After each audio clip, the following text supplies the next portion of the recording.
नमस्कार, आप देख रहे हैं एनएमएफ न्यूज में आपके साथ शबनम। महाराष्ट्र में आज शपथ ग्रहण समारोह होने वाला है और 3 नेता आज शपथ लेंगे।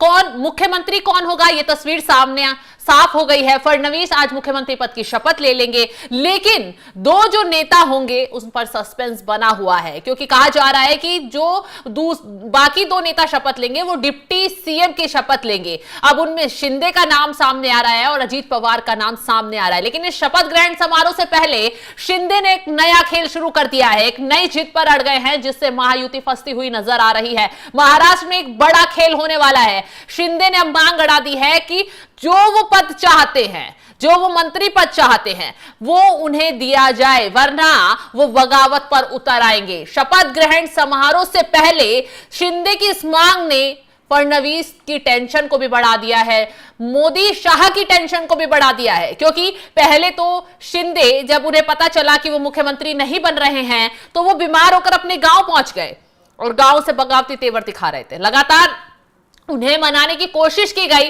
बीजेपी नेता पहले उनके पास पहुंचे, हालांकि ये कहा गया कि उनकी हालचाल लेने पहुंच रहे हैं, लेकिन अंदर खाने कहीं ना कहीं ये बात साफ हो रही थी कि शिंदे को पुरजोर तरीके से मनाने की कोशिश की गई। और उसके बाद फडणवीस खुद उनसे मिलने पहुंचे, पहले फोन पर बात की, फिर उनसे बातचीत की गई, उनसे मिलने पहुंचे। उसके बाद शिंदे अपने गांव से वापस पहुंचे और उन्होंने ये बयान दिया कि महायुति में सब कुछ ठीक है और वो शपथ ग्रहण समारोह में शामिल होंगे। लेकिन इस शपथ ग्रहण से पहले शिंदे ने ये नई मांग अड़ाकर एक नया खेल शुरू कर दिया है। बता दें कि आज देवेंद्र फडणवीस मुख्यमंत्री पद की शपथ लेने वाले हैं, लेकिन शिवसेना प्रमुख एकनाथ शिंदे की सरकार में हिस्सेदारी को लेकर अभी तस्वीर साफ नहीं हो पा रही है। कहा जा रहा है कि वो डिप्टी सीएम बनने के लिए तैयार नहीं हो रहे हैं। हालांकि उन्हें जब मनाया गया तो वो ये भी कहा जा रहा है कि वो ये मान तो गए हैं कि वो डिप्टी सीएम बन जाएंगे, लेकिन कैबिनेट में उनका स्थान क्या होगा ये अब तक तय नहीं हुआ है। खबर है कि वो लगातार गृह मंत्रालय की मांग पर अड़े हुए हैं। जब शिंदे सीएम थे तो ये विभाग फडणवीस के पास था और फडणवीस डिप्टी सीएम थे, तो शिंदे चाहते हैं कि अगर वो अब डिप्टी सीएम बनते हैं तो उन्हें गृह मंत्रालय दिया जाए। संभावनाएं जताई जा रही हैं कि शिंदे डिप्टी सीएम पद की शपथ तो ले सकते हैं।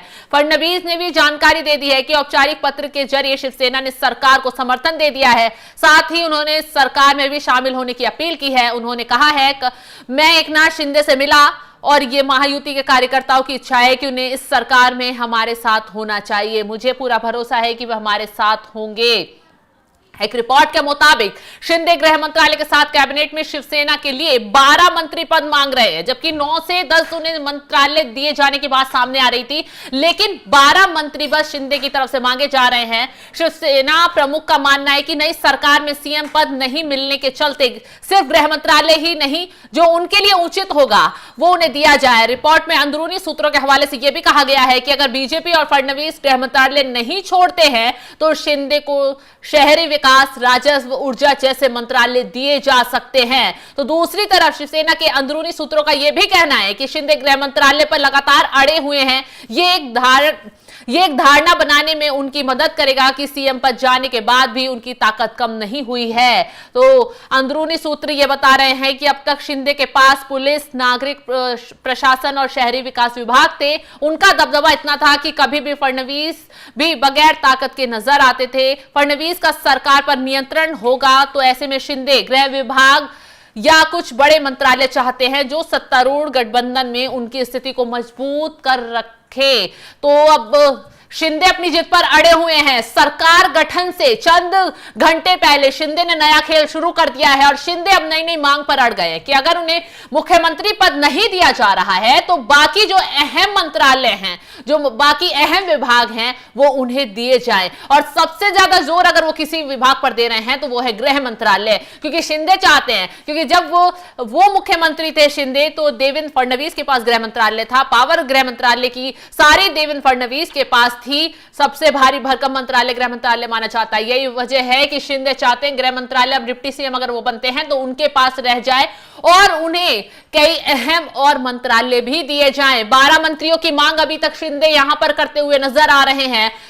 शपथ ग्रहण समारोह से चंद घंटे पहले महायुति में अंदरूनी बवाल की खबरें सामने आ रही हैं। अब देखना यह होगा कि यह बवाल कहां थमता है। क्या ये शपथ ग्रहण समारोह तो फिलहाल आज हो जाएगा, लेकिन इस शपथ ग्रहण समारोह के बाद जब कैबिनेट का विस्तार होगा, बाकी मंत्री शपथ लेंगे, किस पार्टी के कितने नेताओं को मंत्री बनाया जाएगा, इस पर राड छिड़नी लगभग तय नजर आ रही है, क्योंकि शिंदे अब ज्यादा मंत्रिमंडलों की मांग कर रहे हैं। वहीं अजीत पवार भी ये मांग अड़ा बैठे हैं कि वो डिप्टी सीएम की शपथ तो लेंगे, लेकिन उन्हें भी मंत्रालय अहम चाहिए। अब तीनों के बीच ये जंग चल रही है। बीजेपी अहम मंत्रालय अपने पास रखना चाहती है, लेकिन शिंदे ने अपनी जिद अड़ा दी है। और सबसे बड़ी बात तो ये है कि शिंदे की जिद मानना बीजेपी के लिए एक चुनौती जैसा हो जाएगा, क्योंकि अगर जिद नहीं मानी गई तो शिंदे बगावत पर आ जाएंगे, और उनके अगर वो चले जाते हैं तो बहुत भारी नुकसान बीजेपी को उठाना पड़ सकता है, क्योंकि बहुत जल्दी बीएमसी के चुनाव भी हैं। और शिंदे जिस तरीके से एक मराठा समुदाय पर प्रभाव रखते हैं, वो वोट बैंक कहीं ना कहीं खिसकता हुआ नजर आ सकता है। यही वजह है कि बीजेपी लगातार शिंदे के आगे झुक रही है, शिंदे को मनाने की कोशिश कर रही है। जब वो बीमार होकर बगावती तेवर दिखाकर अपने गांव पहुंचे थे तो उन्हें पूरी तरह मनाने की कोशिश की गई। फडणवीस खुद उनसे मुलाकात करने पहुंचे, बीजेपी नेता उनसे मुलाकात करने पहुंचे, और शिंदे किसी तरह मनकर वापस लौट आए। अब कहा जा रहा है कि शपथ ग्रहण समारोह में तो शिंदे शामिल होंगे, अजीत पवार भी शामिल होंगे, और आज देवेंद्र फडणवीस मुख्यमंत्री पद की शपथ लेंगे। लेकिन उससे पहले जो सियासी बवाल देखने को मिल रहा है, वो आने वाले वक्त में महायुति के लिए एक संकट पैदा कर सकता है। तो जिस तरीके से शिंदे की नई मांग ने